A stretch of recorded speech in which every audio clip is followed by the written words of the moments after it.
మా జీవితాల్లో ఎంతో అంధకారం. మా సమస్యలు తీరుతాయని మేము ఏ రోజు అనుకోలేదు. ఇంత గొప్ప పరిచర్యగా దేవుడు ఈ పరిచర్యను విస్తరింపజేస్తాడని అనుకోలేదు.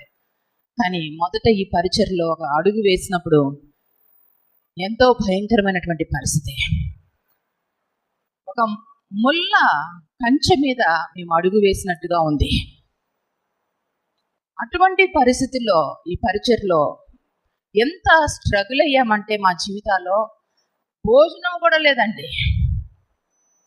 ఎన్ని వేల మంది ఈరోజు లక్షల కొద్దిగా భోజనాలు చేస్తున్నారు కదా. మీ దైవజనులు ఒకప్పుడు తినడానికి తిండి కూడా ఇంట్లో లేని పరిస్థితిని అనుభవించిన వారు. అయ్యగారు మంచిగా ఉద్యోగం చేసేవారు. ఇంజనీర్గా ఉద్యోగం చేసినంత వరకు బాగానే ఉంది.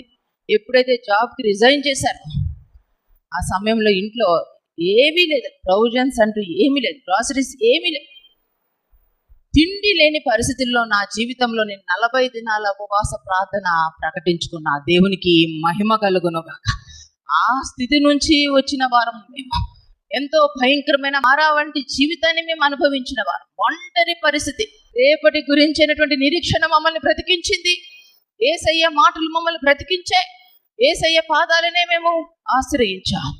కన్నీటితో ఉపవాసం ఉండి, కటిగా ఉపవాసం ఉండి ప్రార్థన చేశాను 40 దినాలు.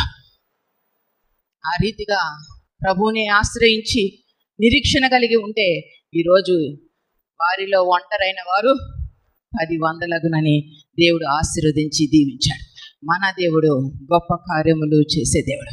ఆయన ఆశ్రయించు వానికి ఏ మేలు కొద్దుపై ఉండలేదు.